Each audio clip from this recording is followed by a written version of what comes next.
جیسے کہ میں نے آپ کو کہا کہ کچھ ایسے نوجوان نسل ہے جن کی ریلز خود بخود میرے سامنے آ رہی ہوتی ہیں اور میں ان کو دیکھ کر یہ کہہ رہی ہوتی ہوں او شکر ہے کچھ تو پازیٹیوٹی نظر آئی، کوئی تو ہے جو اپنے فیوچر کے ساتھ ساتھ پورے ملک کے فیوچر کو سوچ رہا ہے، بھلے وہ کوئی ایک ہی علاقہ کور کر پائے کیونکہ بیبی سٹیپس ہی تو ان کو آگے پہنچائیں گے۔ اسی لیے میں نے کہا کہ ان کے کارواں میں چھوٹا سا عمل دخل ہمارا بھی ہو جائے۔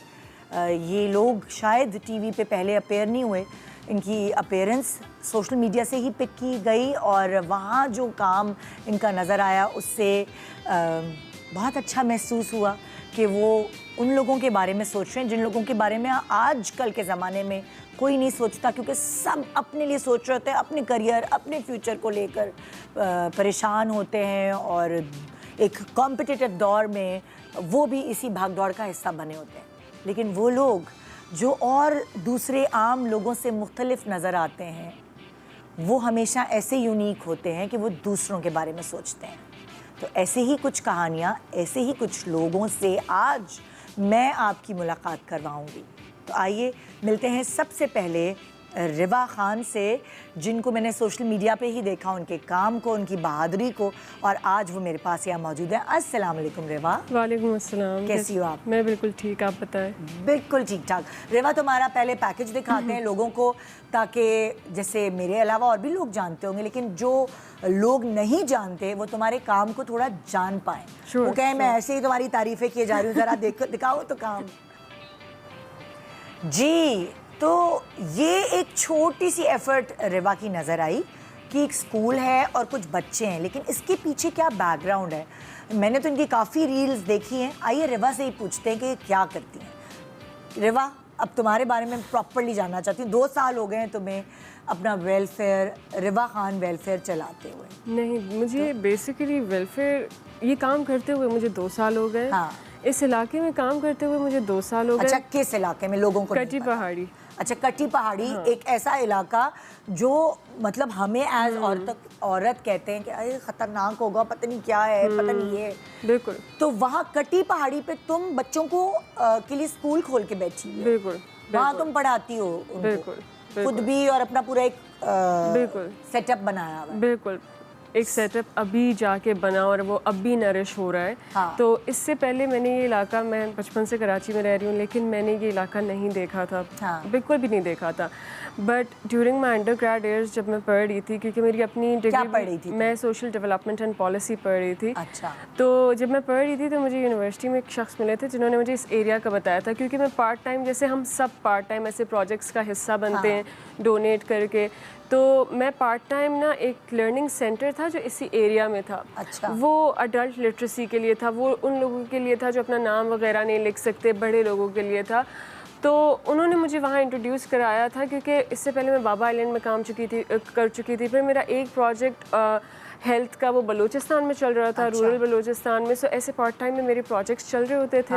تو انہوں نے مجھے اس لرننگ سینٹر سے انٹروڈیوس کرایا، وہاں پہ بھی بچے تھے، وہاں پہ ایڈلٹس بھی آتے تھے، لیکن اس کے حالات بہت خراب تھے، تو ایونچولی لائک وہ بند ہونے والا تھا۔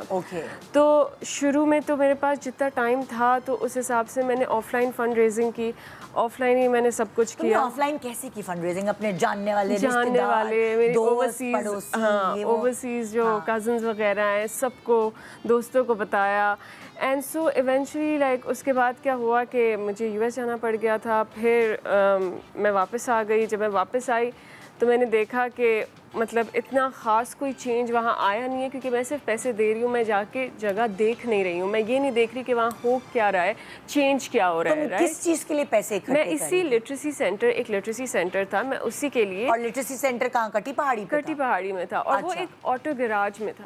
اچھا، وہاں پہ اتنے برے حالات۔ اور وہ کوئی اور لوگ تھے جن کو تم فنڈ ریز کر کے دیتی تھی؟ ایگزیکٹلی۔ اچھا، تو پھر مجھے ریئلائز ہوا کہ یہاں پہ کچھ چینج نہیں ہو رہا, so why not do it my self, right.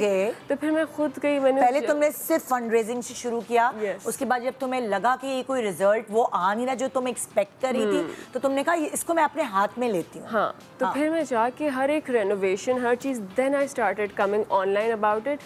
So initially I was fundraising for that project, تو then I started to come online about it, اور میں نے اس کے لیے فنڈ ریزنگ کی. جگہ کیسے ملی تمہیں؟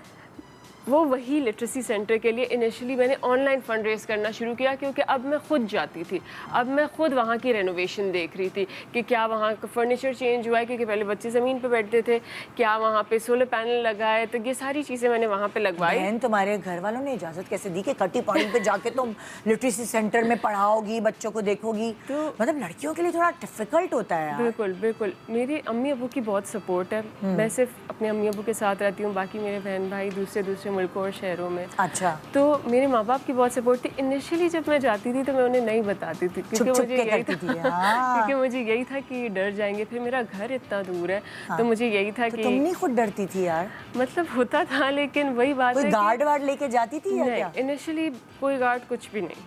اچھا سچ بتاؤ, تمہیں کوئی پرابلم تو نہیں ہوئی؟ جیسے ہوتا ہے نا لڑکے آدمی لوگ چھیڑتے ہیں, اور وہ مطلب کوئی بھی ایسا علاقہ ہوتا ہے, تو تمہیں کچھ ایسی فیس کرنا پڑا پرابلم؟ ہاں, مطلب چھیڑنا وغیرہ تو نہیں, کیونکہ وہاں پہ پٹھان کمیونٹی رہتی ہے, کوہستانی, سواتی, تو یہ لوگ عورتوں کی بہت عزت کرتے ہیں. لیکن یہ تھا کہ اس کے بعد کیا ہوا کہ جب وہ لٹریسی سینٹر میں نے رینوویٹ کرایا تو بہت وہاں پہ جگہ کم پڑ گئی. وہ ایک آٹو گیراج میں بنا تھا, تو بہت سارے ماں باپ آئے, انہوں نے کہا ہمارے بچوں کو بھی نا یہاں پہ ایڈمیشن انرول کروا, ہاں ہمارے بچوں کو بھی انرول کر دو. تو ایونچولی آئی تھاٹ کہ school is the only answer ہے, کیونکہ وہاں پہ ایک گورنمنٹ اسکول ہے جو بند ہے. وہاں پہ ماں باپ اپنے بچوں کو نہیں بھیجتے, کیونکہ وہاں پہ ایک بچی نا, وہاں پہ اوپن گٹرز ہیں گورنمنٹ اسکول کے اندر, تو وہاں ایک بچی گر گئی تھی, اسے سانپوں نے کھا کے وہ بچی کی ڈیتھ ہو گئی تھی, اور اس کو اسٹاف نے نہیں نکالا تھا. تو وہ بات علاقے میں اتنی پھیل گئی تھی کہ خوف پھیل گیا تھا نا. تو اس کے بعد جو ہے میں نے اپنے اسکول کا انیشیٹو شروع کیا. اس سال کے اسٹارٹ میں میں نے فنڈ ریزنگ شروع کی اس کی. ہاں, تو پھر میں نے جو ہے ایک پرائمری اسکول بنایا بچوں کے لیے وہاں پہ. تو ابھی تک جو ہمارے پاس جو ہے نرسری سے لے کے گریڈ 3 تک بچہ پڑھ رہا ہے. اچھا, اور تم پھر کتنے لوگ ہیں مل کر جو پڑھا رہے ہوتے ہیں ان کو؟ تو ٹوٹل ہمارے پاس 19 لوگ ہیں ہمارے اسٹاف میں, ٹیچرز اور اسسٹنٹ ٹیچرز. ہاؤ کم, وہ کدھر سے آئے؟ سو بیسیکلی لوکلی ہم نے ٹیچرز لیں, جو ان کے اوپر ہماری اکیڈیمک کوآرڈینیٹر ہیں اور کمیونٹی کوآرڈینیٹر ہے. کمیونٹی کوآرڈینیٹر ہم نے رکھی اسی لیے, ویسے اسکولز میں نہیں ہوتی ہیں, لیکن کمیونٹی کوآرڈینیٹر ہم نے رکھی اسی لیے کہ وہ ہمیں بچوں کی پرسنل لائفز میں انسائٹ دے کہ کیا چل رہا ہے, آیا یہ بچہ کچھ پرسنلی, کیونکہ ایسے ایریاز میں ہوتا ہے. مطلب ڈیلی میرے پاس ایسے کیسز آتے ہیں کہ مطلب میں سوچنے بیٹھ جاتی ہوں کہ بچے کی کیسی زندگی چل رہی ہے, کیسی پرسنل لائف ہے, like this is herbal, right. تو ان کو ہم نے اسی لیے رکھا تھا کہ اگر ایک بچہ اکیڈیمکلی ایکسل نہیں کر رہا, اس کے پیچھے پرسنل ریزنز بھی ہوتی ہیں. تو دیکھو تم بچوں کی بیس بنا رہی ہو, نرسری سے لے کر کلاس 3, یہ وہ سالڈ ایئرز ہیں جو بچوں کی بیسکلی بیس بنتی ہے.